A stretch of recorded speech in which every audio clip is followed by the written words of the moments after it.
Welcome to the Ditch the Struggle podcast. I'm your host, Alana Rosso. I'm a graphic designer turned career and success coach who knew I could do better, but kept falling short of where I wanted to go. But after years of exploring personal and career development, business, money mindset, and energy work, I'm here to tell you that yes, you can move from stuck and defeated to empowered and confident. Ready to dive in? Awesome. Together, let's ditch the struggle.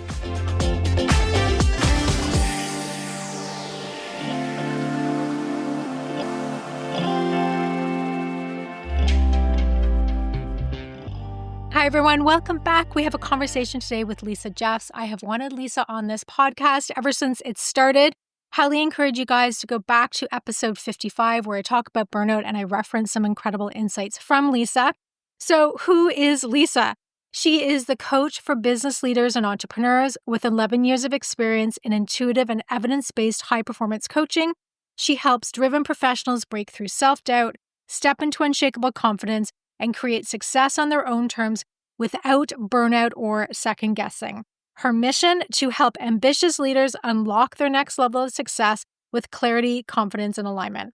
And when she's not coaching or speaking, Lisa is creating, exploring, and fully living life on her own terms, usually with her daughter Savannah and her tortoise Torty keeping her on her toes. Let's dive into this conversation. Hi, and welcome, Lisa. I'm thrilled to have a conversation with you today. So glad to be here. Yeah. You have been a coach that I've really admired for a long time. And I did one of your group coaching sessions once a few years ago, and I've been following you ever since. And, there are a lot of coaches out there that don't walk the walk. And I feel you do walk the walk. So I really wanted to chat with you today. Amazing. Glad to share anything I can share for your audience. Yeah, you're very generous with the kind of content and the stuff that you put out there. So let's go right back. Give me a little bit of the backstory as to how you became the Lisa Jeffs you are now, the coach. How did you get here? Sure. So I'll take you a little, not to dive too much into the past, but I grew up in an adopted home. So my biological parents were teens and they gave me up for adoption, which I never had a problem with. I was always very happy and content knowing that I was adopted. However, what that caused me in that unit was my biological parents my mother's Black. So my adopted parents are white. And it kind of created this space where I couldn't fully identify with who I was. So from an early age, it was, who is Lisa Jeffs? Being an intuitive and highly sensitive as well, dealing with a lot of anxiety, right? A lot of isolation. So it took me a long time to really start to feel like, okay, I'm kind of getting a hang of who Lisa Jeffs is. In junior high was a real pivotal point where I decided, grade 8 moving into grade 9, that I was going to completely radically change who I was. I wasn't happy. I shouldn't say I wasn't happy. I didn't feel really myself in grade 8. And that summer, I said to myself, who do I want to be in showing up in grade 9? And I really completely shifted who I was over that 2-month summer vacation. And I showed up in grade 9 as a completely different identity. And that kind of set the stage of allowing me to understand that our personalities and who we are, we can really shift it and change it. And it's very malleable. And that set me on a journey throughout my teen years of getting to places where I would get really sick and tired of something. Like in high school, I got really sick and tired of smoking, being a smoker, feeling out of shape, feeling like I was aging. And immediately I said, you know what? I'm not going to be that anymore. I'm going to get in shape. I'm going to start bodybuilding. And within a few months, I radically changed my body and I just became this whole new identity again. And it really allowed me to again see how when we get to a point, we can make this radical identity shift. And the Lisa Jeff finding who is Lisa Jeffs was really just a path of self-discovery. And me personally, I love to just explore and change things up, almost like we are putting on this human suit and creating these characters for ourselves. So that led me into short form of my story. It led me into deciding to work with at-risk youth. So that's what I did before coaching. And it was really my desire was to help them with self-esteem, with confidence, to really understand that the stories they've been telling themselves from a younger age, we can change that. And when we change those stories, we change our, what's the word I'm looking for?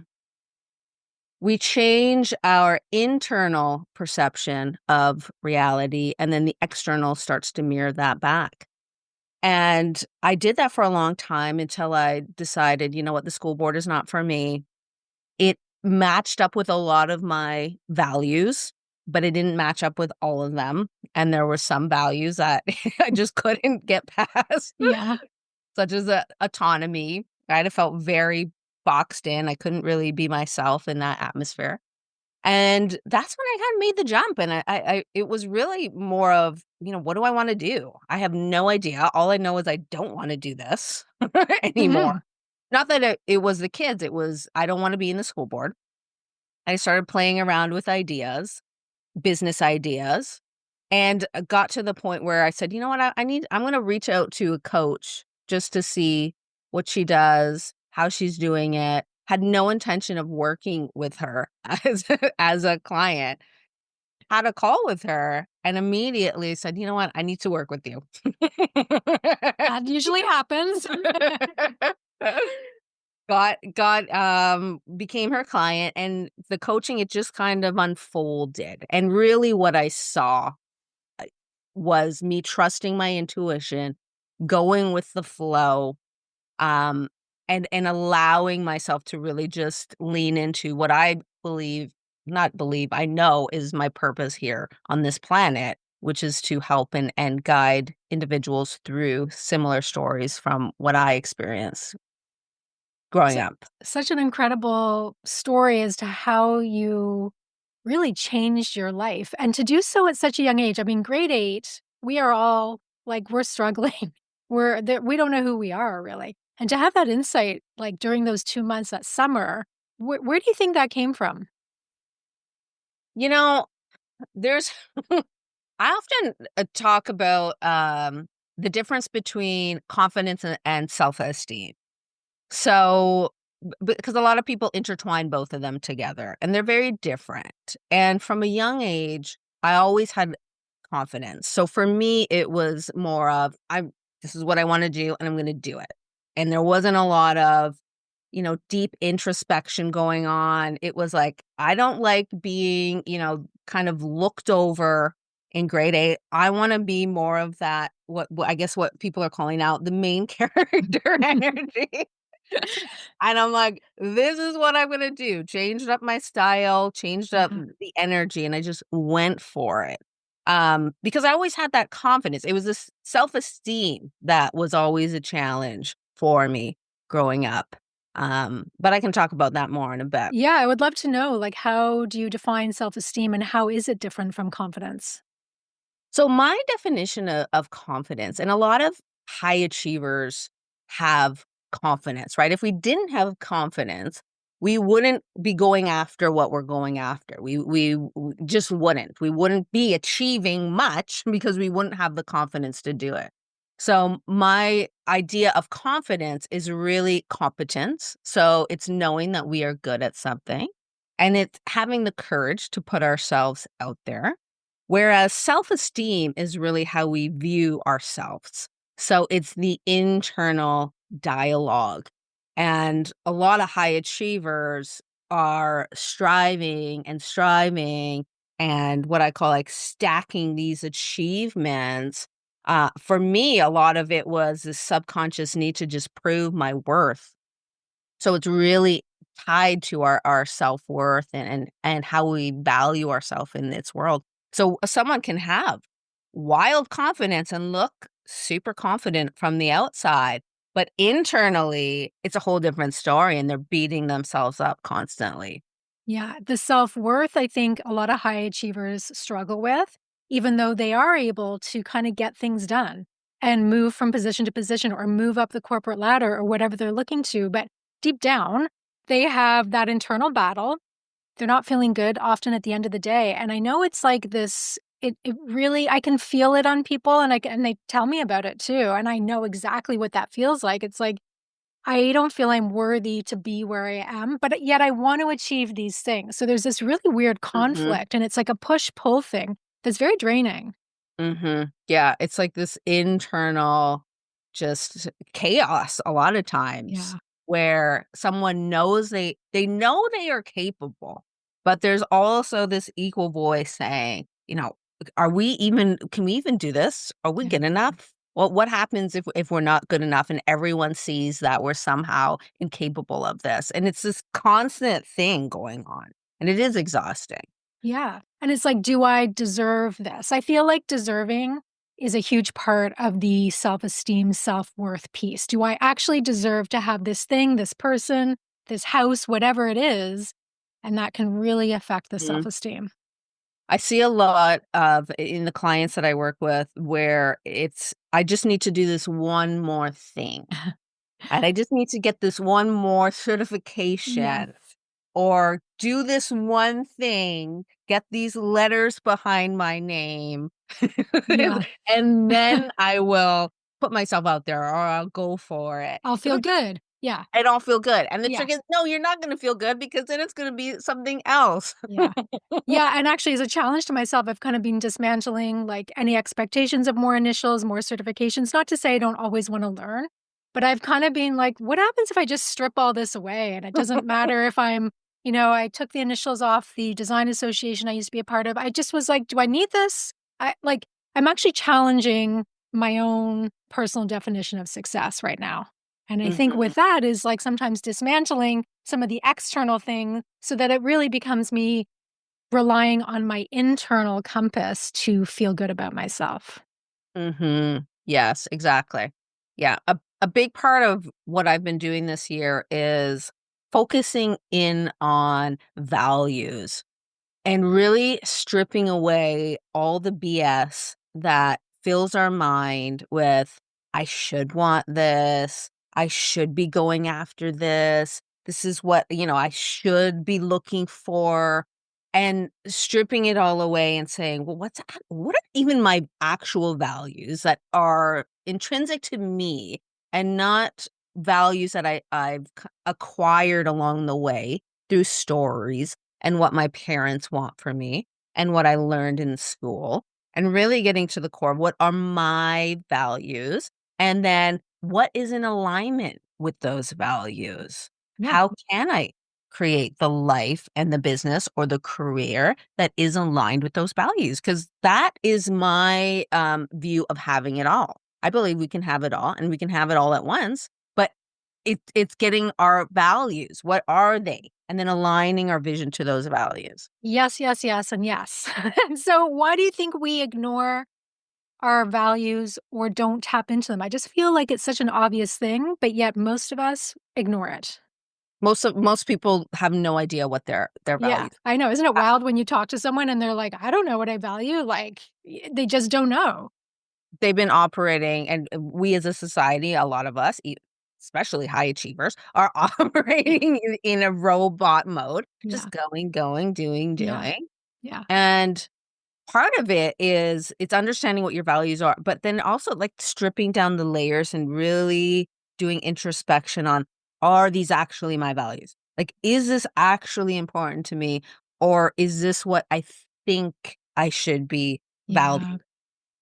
And it can be tricky sometimes. I think a lot of people don't I think a lot of people don't do that because a lot of people are scared to go internally Yeah. for anything. Well, I think if you go internal and realize, like, identify what your values are, and then you look at the life you've been living, you're like, oh my God, the discrepancy is so huge that I think it can be overwhelming because you're like, how did I get so far off track? Right. That can For be sure. difficult. And then the other thing is, I think you have to give yourself permission that your values are going to completely change. Like they can Mm, change often. yes. And Yeah. that's just a sign of growth. Like I know for me, I was really like, I used to keep I don't have this much anymore, but I used to keep my values, my core values on my like bulletin board. And there was Mhm, 4. And mhm, one of them was leadership. And that one, I don't know, a couple years ago, I was like, this is just not vibing with me. So my mhm. word now is contribution. Very Nice. different frequency, very different vibration, but still in the same, helping people like lane. But Mhm, it's interesting that when I shifted that value consciously, that how I'm operating is different. It mhm. also really helps me show up to this podcast and do other things that I know are hopefully in alignment with, well, they are in alignment with contribution as a value. So it's really important to figure those out. Yes, yes, and understanding they will change, Yeah. and they should be changing as you're growing and shifting. I have values that have never changed, like a couple of just core values, Yeah. and then the other ones change as I grow and I shift and I wanna do new things, and I really look at what season of life and am I in, especially now in my 40s. I'm like, "Oh, you know what? It's time to change some of these values." Yes. What was good in my 20s and 30s, not really feeling it anymore. Yeah. I would say that's a great point that there are a couple base values, almost like core values that don't change. A lot of my listeners here are creative people. They've worked in the creative world. So for a lot of them, creativity is a huge value for them. But interestingly, and this has happened to me because creativity would be in there, but surprisingly, it's not in my top 4. I think some people would be surprised about that. But um, so many creative people find themselves in jobs where there's actually no creativity. They were kind of roped into a job that they think is going to be creative, and then they're miserable and they wonder why they're miserable. Yes, yes, and that's huge because then you need to look at which one of my values is not being met. Yeah. Because when your values are not being met, just like when I was in the school board, there's gonna be a discourse. You're gonna get to a point where you're like, something's just not working for me with Mhm. this." Mhm. And Yeah. then it's, "What is missing here?"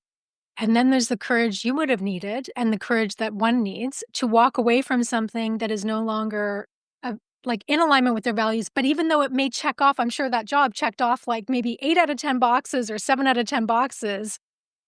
But there was those few that was just like, oh, I can't do this anymore. Mhm. Yeah. And for me, that was really that motivator. It was not so much that I wanted something different, it was that I couldn't be in that place anymore. I had to move away from what wasn't working because of the pain that it was creating in my life. And it was just a very, "No, I'm not doing this anymore." I was actually remember the moment I was driving down on the 401 in insane traffic going down in the West. Yeah. Oh gosh. It was wild, and I remember looking at the car in front of me at the license plate, and I'm like, and said to myself, "I am aging 10 years to the minute. I am Mm, done with this." I had no idea what I was gonna do, but I knew in that moment, I'm not doing this anymore, and that's when the shift was made. yeah. Yeah. And you are reverse aging. You've taken away that aging from that job because you look very vibrant now. You don't look like you're at a job that is sucking your soul, which we've all been there. Like I know that feeling of looking in a mirror and you're like, physically, I can see the wear and tear of this experience on me. Yes. Yeah. Yes. Exactly. Not fun. It's not fun, and I think it's important for people to know there is a other side of that, Yeah. and I know from my clients, sometimes I'll get the golden handcuffs, right? It's, "Oh, this is, making a lot of money," and Okay. Yes. We have to talk about these golden handcuffs because so many people I know are right now, they're listening. I know you are, that they're in the job that pays well, has the benefits, blah, blah, blah, checks all those boxes. They don't know how to leave and they can't seem to think mentally of making that leap. Yes, yes. So, when I talk to someone and they're in that position, one thing that, I encourage people to look at is not go black and white because it doesn't have to be an immediate, "Okay, I'm done with this, and I'm just jumping, and I have no idea what I'm gonna do." that can be an option, and for some people, that's a very viable option, and they can jump, and I fully know that you will find that answer, it will come, but if that's gonna cause you so much fear and panic and put you in a state of survival and lack and limitation, so where you're not even functioning, we don't have to do that route. Yes, But yes, encouraging people to start exploring, like, what are my actual values? What would be a better situation? Getting clear for yourself, at least what is the next step. You don't have to have it all mapped out. And then exploring, well, what would that look like as I keep this position, which I call the day investor. So it's a investor in the bigger vision, and then start to really map out what would be my ideal day. What would I be doing? How would I be waking up in the morning? What would my afternoon look like? What would my evening look like? And really getting so it's you're emotionally connecting to this version of you. And what I do is let's look at 12 months, not 5 years, 10 years, just 12 months ahead. If you were, even December, right, is a great time to flip into a visualization. End of year, Christmas is over, or any celebration you're celebrating, it's New Year's, and you're sitting there and you're thinking back on the year of how exciting it was, how much gratitude you have. What would you be thinking of? What would that be? And start to really reverse engineer, well, if I would be really excited that I was creating all these things and I was putting things out into the world, or I was working with an amazing team and feeling valued and like I was contributing, and then start reverse engineering, well, what would be that next step that I do now? yes. While you can still keep that investor in this bigger vision. Yes. So, a couple things there. I love that you're saying that you don't have to just like literally quit your jobs, throw your hands up in the air, and be like, "I'm done with this." It works for a couple people, but honestly, I don't think it works for most because you have to have an extreme risk tolerance to be able to handle that, and not everyone has that risk tolerance, and that's fine. The other thing I wanted that was just coming to me as you're talking is I love how you talk about kind of building out your day, kind of the things that you're doing, because when I hear and work with people who want to change jobs, they get so fixated on what is this actual next job title that I'm moving to that Mhm. they feel like they have to know what the exact job title is at what company, on what location, and what part of Toronto or whatever it is. Like, instead of just thinking about what does my day look like? What do I wanna be doing? Do I wanna be working from home in an office? Do I want a big team, small team? Like, can we just start thinking about the pieces as opposed to the actual job? And I feel like that's really helpful. I personally do that especially when I'm trying to manifest anything. Like I worked on creating kind of a new client last year, and I had no idea what they were going to be, what industry they were going to be, what anything. Like I didn't know Mhm. anything, but I knew I wanted to work at home. There was like a few things I knew I wanted them to be thoughtful, conscientious. I would, Mhm. so as far away from the toxic people that I've worked with in corporate as possible, and which everything is kind of falling into place. So I didn't know what it would be, and I love that you're doing that with your clients and kind of thinking that way with them. Mhm. I think one of the best pieces of advice I ever got was when a woman, one of my, online mentors, I guess you could say, build your career or your business around the life that you want, not the other way around. And we're really taught it's the other way around in school and growing up, that this career or this business is going to be your world. And then you kind of fit things that you like to do around that. And that's what causes so much discourse and struggle. And this isn't working for me. This isn't because we're not thinking of what is a life that I actually wanna live here? How do I wanna be spending my time? In the morning, in the afternoon, in the evening. And then that's where and there's, like, the creative brainstorming, the really thinking things through that we don't have to just have this very dry 9 to 5 job. Like, why are we still in this day and age with so much access to different ways of living and the internet and amazing YouTube videos, do we still think that it has to be this traditional career, this traditional job. Yes, I think that that story in the collective consciousness, it is starting to break down. It's breaking down slowly. Yeah. I'd say millennials are like, since the millennials, it's been kind of breaking down a little bit. I think the Gen Zs that are coming in are Yeah. built so different. Yeah. They are just I have conversations with them and I'm like, "Wow, I cannot believe you are thinking like I know. this at such a young age." And they're really gonna start coming in and start disrupting the system how it is. The old, what our parents did, they worked and they worked at something and they got their pension, or they had my dad had his own business, and it's just that's what you do, and that's what you do for the rest of your Yeah. life, Yeah. and that's who you identify as. Like, no, we can actually identify as whoever we want and Yes. do whatever we want. Yes. And I know you talk about like identity and stories, and I think those two are just so important, especially if you're trying to make a shift in your life. So I want to ask you, how do we change our stories? Like, I'm people will say, like, I'm this person, I'm this kind of person, this is just who I am. I hear this a lot. Well, this is just who I am. And I think intrinsically we are certain things, but we really can shift. Like, you're proof that you can shift. You changed your stories. So what would you say to someone who doesn't know how to change their story? Well, first I would say if someone is saying, "Well, this is just not who I am," start asking the question, "Why?" Because when you start asking the question, "Why?" you start think it doesn't make sense. Like, why am I like, okay, because I was growing up and that's what I learned to do. That's who I was told I was. That's who society told me that I was. Is that working for me anymore?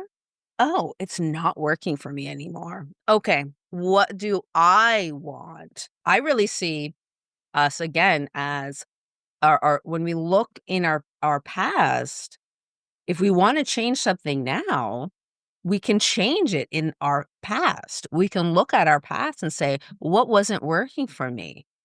For me, I'll give you an example. A lot of people see me now that are from my past and they're like, wow, Lisa, I can't believe you're like talking online and doing all these things because had so much social anxiety Mm. when I was younger.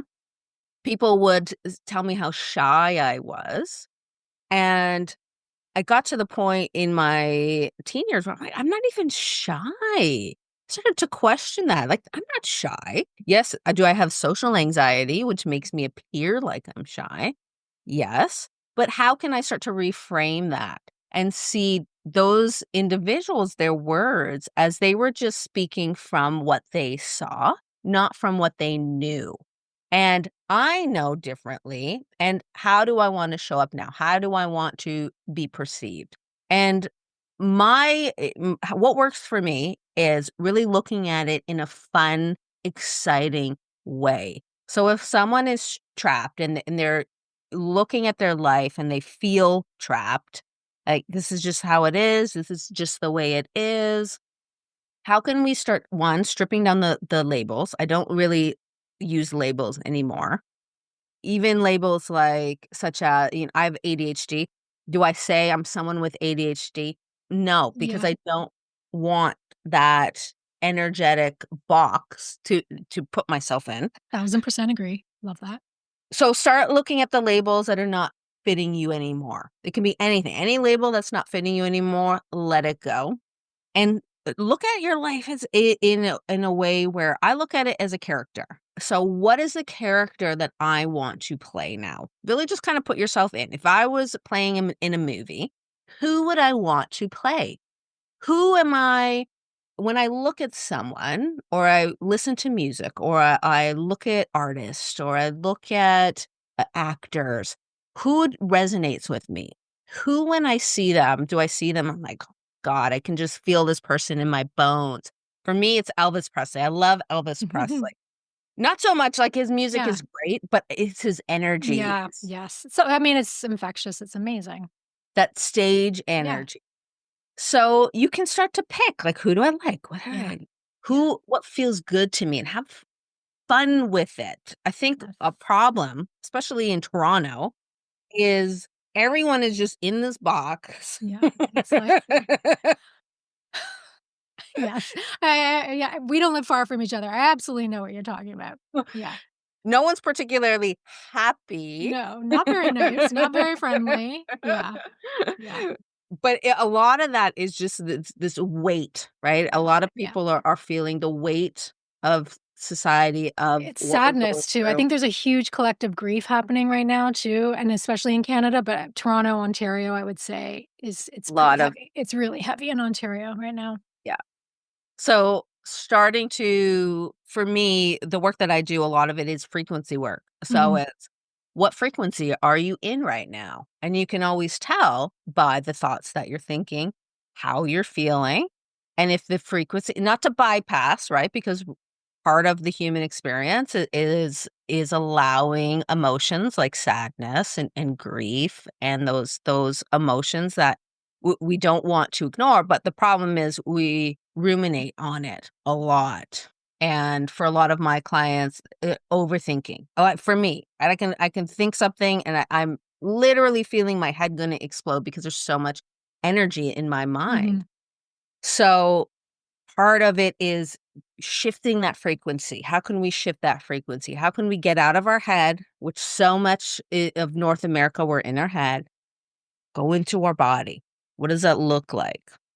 Simply walking, go outside, go for a walk, dance, move our body. I don't know if you remember in that event that you came to when we stopped and we said, when I invited the dance. Do you remember that? I do. Yeah. And I remember it because I'm really not a dance person. Like when I like whenever I'm at an event, it's like, here's the dance part. I'm like, oh, like I am that person that kind of like wants to run to the bathroom, but I do it. I do it.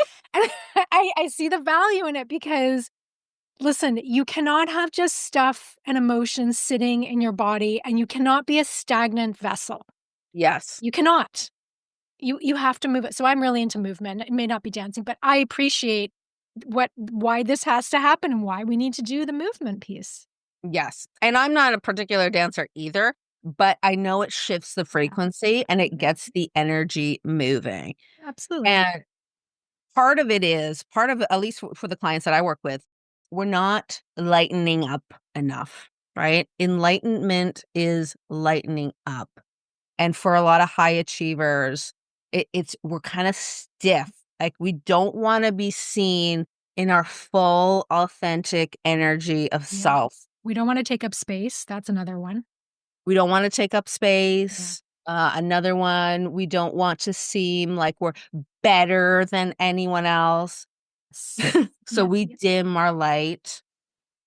We don't speak up. We don't share from this place of real confidence and embodiment of our gifts. We tone it down. And it's so weird because, like, those bright, shiny, happy people, I feel like you have a very vibrant energy to you. I feel like there's a lot of, a few people I follow or events I go to, and I love being around their bright, shiny energy. So why would we not want to be that for someone else? Mhm, mhm. Fear of judgment is Yeah. huge. Yeah. So I think it's one of the top one that when I'm working with someone, it comes up. Who am I to be this bright, shiny person? Who am I to be a leader? That one comes up a lot. I struggled with that one a Mhm. lot as well. Who am I to speak on stage? I mean, you do speaking, all that stuff. Like those are but yet we need these people to step up and so that we can benefit from it and hear it. And yeah, it's just so wild the way our brains work. It is. Another one that comes up a lot is, I don't wanna make other people feel bad about themselves, so I'm gonna meet them at their level, which Mhm. doesn't inspire anyone, Mhm. right? So it's really getting comfortable. I'm gonna show up here to invite others into this frequency, Yeah. to invite others to own their worth as well.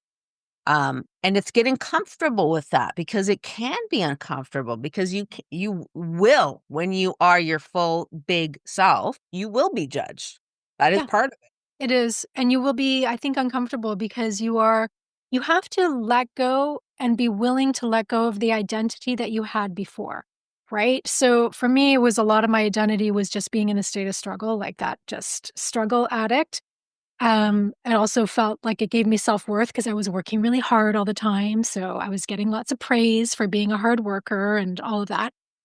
But for me to let go of that struggle, I had to let go of the identity piece. And with that, there you lose things. You kind of lose some friends. You kind of lose interest in the things that you used to do. Like a lot shifts. And so, what do you say to someone who is scared of letting go of their old identity and those old stories? Well, I would first have them ask themselves, "Why are you scared?" Okay. And keep asking, "Why am I scared? What am I scared of?"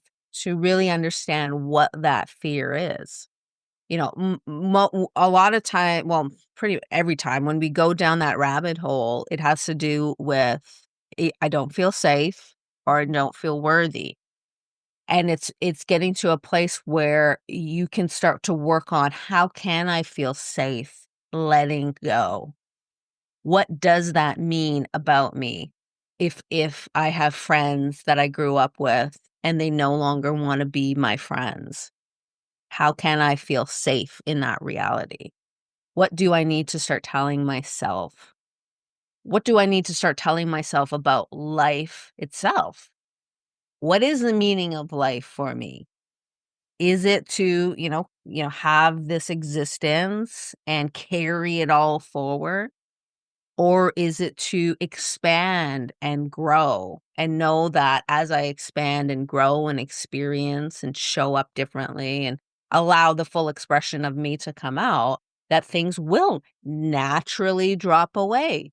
Because when I'm shifting my frequency, the resonance is going to change. I'm no longer going to align with certain people or certain activities or certain things. Am I okay with that? For me, I always go to the end of my life, whenever that is. If I'm sitting there and I know that tomorrow I'm not gonna be here anymore, how do I want to think about my life? Do I want to think back and think, I had a life and I was too afraid to shift and grow because I didn't wanna let go? Or am I going to want to feel that I live to the fullest of the extent? I'll tell you one thing that scared the crap out of me was a past life reading that I had. And, when we have these readings, we always get brought exactly what we need to know, what we Mhm. need to hear. Obviously, I don't even know how many past lives. I couldn't even count. But this past life, it was told to me that I was, a mom.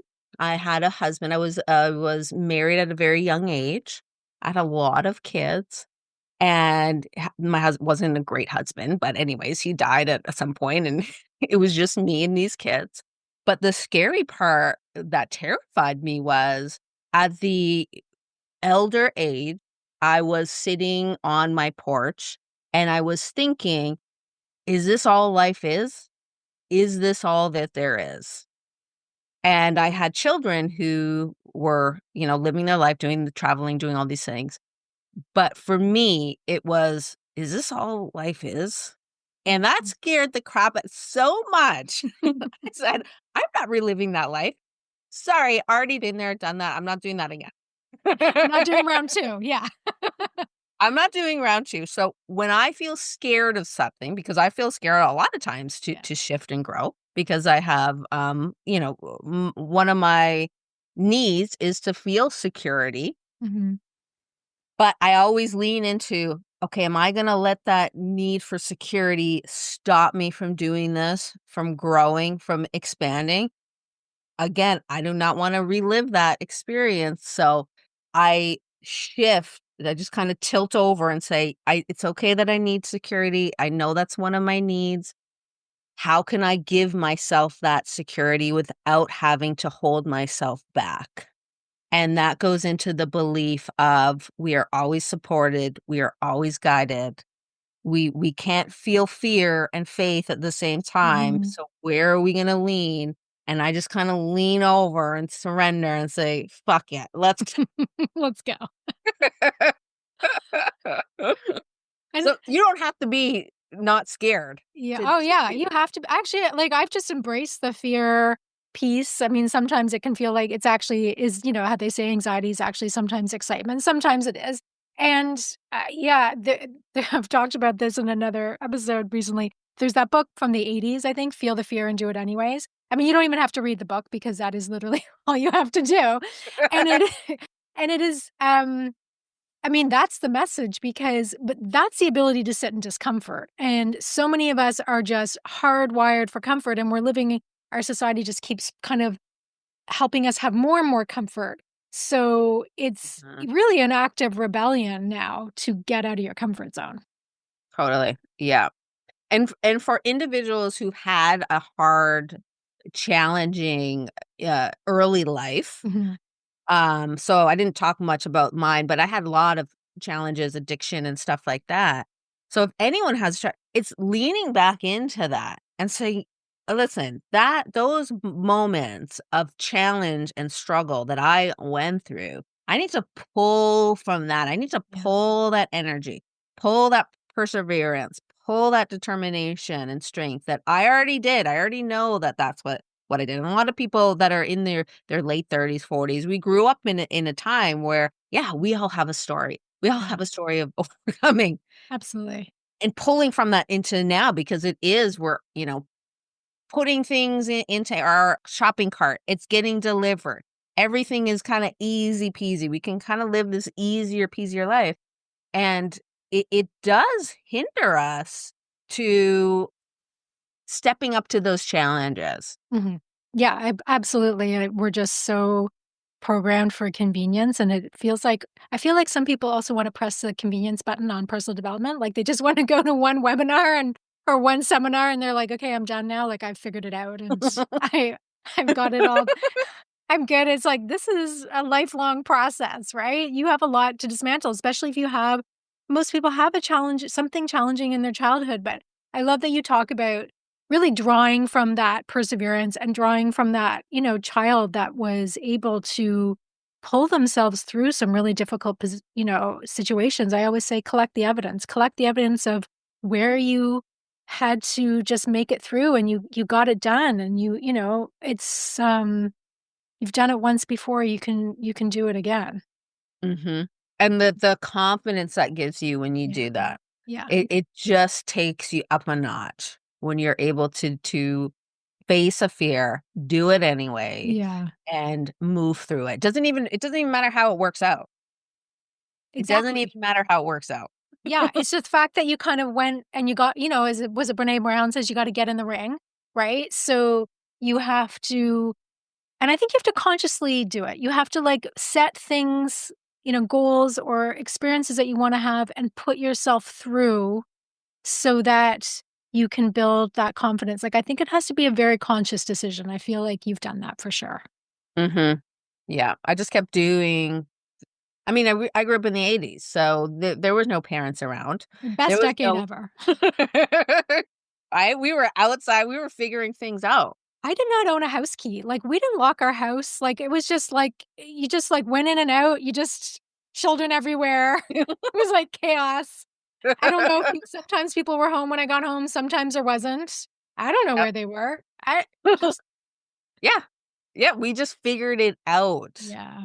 Yeah. Problem now with this convenience, there's the benefits, but it's also we're not utilizing those skills. We're looking stuff up on Google. Now there's AI. We're doing it on AI, which is great. I'm not saying that those are Yeah. bad things. But it does create this where we're not relying on ourselves and we're not truly building those confidence stacks. Yes. So what would you say, like, out of curiosity, is one of the things you're most proud of in terms of how you've moved through your life and how you've kind of progressed through your career? I feel what I'm most proud of is, I mean, I just don't give up. Like, I just keep going. Like, if something isn't working, okay, we fix it, we do it, and I just keep going. That's one of the things when I look at my past, because there's a lot of people from my daughter's father and I were having this discussion. A lot of people from our past that haven't made it, that have gotten sucked into the stories and not by their fault. like this is, deep trauma, and they Mhm. they got locked into it, but they haven't made it, and they've either passed away or they've, gone down into spiral. And him and I were talking, it's like, well, what is the difference? And I think the only difference was that we were able to unplug from that and really look at, what do we want? Like, what are we moving towards? Because if there's no vision, if there's nothing that you want differently, you can get just kind of trapped in this loop, and you just keep going around and Mhm. around, or you start spiraling down. Yeah. So for me, it was this knowing that, one, I'm here for something more. I'm here for something different. I'm not here to be, this is what happened when I moved through my addiction. I got to the point where I'm like, I'm not, what is even happening right now? Like, I'm been addicted to drugs for about 4 years. This light, like almost like the movies, when the light comes down and Mhm. spirits is like, this is done, Lisa. We're not doing this for another year. And then I got pregnant with my daughter, so it was that pivotal moment of just, okay, Wow. well, now we're shifting identity again. Now we're the mom. And it was just constantly, what do I want? This isn't working for me. What do I want differently? And focusing in on what I wanted different, not what wasn't working. Mm, And right. that it just kept doing Huge that over and over. difference. Yeah. Huge difference. Yeah, because it is easy to focus on what's not working, and that's also becomes very comforting because it's like victim mode. It's like, look at all these things that aren't working. It's like Vanna White just showing you all these things that are not working. But the shift in the energy it takes to move towards what you do want, I think that's the courage piece. I think that's the make or break it. It's a make or break it. Yeah. Yeah. It's huge. It just shifts everything when we focus on, what do I want? Yeah, all these things aren't working. Great. I know that. I'm not going to give them my focus and attention anymore, because then they're just going to keep growing and Yeah. becoming bigger. So what do I want? And again, it's looking at the values. Well, this Yes. isn't working. So what's actually going to work for me? And just and then realizing that sometimes what you want is the opposite of what most people want, and I think that's a big mind screw up too, because then you're Yes. having to, like, be different and you have to be the black sheep or whatever it is. Yeah, Yeah. Yeah. yeah, And getting comfortable with that. For yeah, me, I think I was lucky growing up, because I was always the black sheep in my family. So it was always different, yeah, and I was used to that. So for me, I kind of liked that. I kind of liked being different, and I leaned into that. I don't want to be like everyone else, yes, because part of my identity growing up in an adopted home, being a different race, was, oh, I am different, and that's a good thing. yeah. You're just for some reason, a childhood memory just popped up while you were talking. I don't know if you remember Marcy Lipman sweatshirts when you were growing up, and she was a Toronto artist, but I used to have a turquoise sweatshirt that had all the white sheep on it and the one black sheep. I feel like I do remember You that. would if you look it up online after. If you're anywhere in Toronto in the '80s, the '90s, you definitely know Marcy Lippman, but, yeah, I used to wear this sweatshirt, I loved it all the time. It was a black sheep. I also yeah, I'm definitely the black sheep of the family, and so I'm good with that too. Okay, I wanna ask a question I ask all my guests, so in the spirit of helping people ditch the struggle, what would you say is most important to commit to? You gotta commit to yourself. So that is learning about yourself. So that's going inside. And it's funny, because a part of us is gonna like the struggle, and a part of us is gonna like that, staying in it and remaining in the struggle, right? Especially for high achievers, we a lot of us feed off of that because it Mhm. gives us internal validation. So it's committing to unraveling, going inside and unraveling the lack and the limitation and the belief system that leads to struggle. Because, we're either operating unconsciously, which is leading to our struggle, or we are operating consciously, knowing we are doing it and choosing to continue doing it. And then it's committing to, okay, is this actually working for me? What part of it's working for me? It's giving me validation. But what could be even better for me? What could serve me even more? Oh, it's releasing these stories, it's releasing the lack and limitation belief system, and it's leaning into something more. And sometimes that is getting external help from wherever to mirror back your blind spots, because we can really just kind of we commit to staying in the story, and then we're just living in all these blind spots. So committing to yourself. Yes, committing to yourself so that you can let go of some of those stories. Yeah, Yes. I love that. Okay, so where can people find you? I know you're all over the internet, but where's the best place to find you? So you can find me on my Instagram, my website, lisajeffs.com. I have been dibble-dabbling over on LinkedIn lately, so you can come and find me there. I think I stalked you today. I sent you a request. Nice. Or YouTube. I will be doing more on YouTube as well. Amazing. And do you have any programs or events coming up? Because obviously you're doing coaching, you do amazing work one-on-one with clients, but anything exciting coming up? Yeah, so I do have my beta program, which I'm running all year. It's called the Magnetic Leader Accelerator. And my initial goal for the Magnetic Leader Accelerator was to simplify personal development, high performance for business leaders and entrepreneurs. And what it's kind of morphed into as people are coming in and I'm getting feedback is a really powerful program for clarity, confidence, and then accountability. So if anyone is interested in being a part of the beta opportunity, please reach out and we can have a conversation. I'm really, really excited about the program because it's kind of getting rid of all the fluff and all the stuff and all the unnecessary Yeah. stuff, just simplifying the process.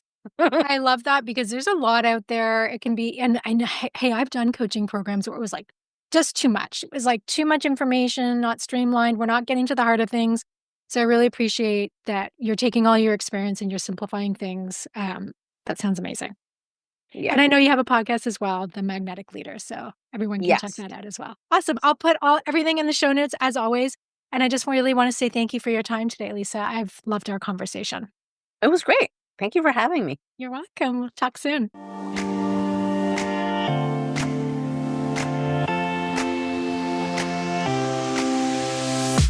Thank you for joining me today on Ditch the Struggle. You showing up here means so, so much to me. To dig deeper into the topics discussed today and to learn about my work, visit alanarosa.com. And don't forget to download your free resources while you're there. And if this episode resonated with you, please share with others who also want to ditch the struggle. Go ahead and subscribe to the podcast, leave a rating and a review, and let me know what you'd like to see more of on this podcast. And before I go, I want to leave you with my 3 favorite ways to ditch the struggle. Be your own best advocate, take baby steps for the win, and forget about a linear career path. It's overrated and you are doing just fine. See you next time.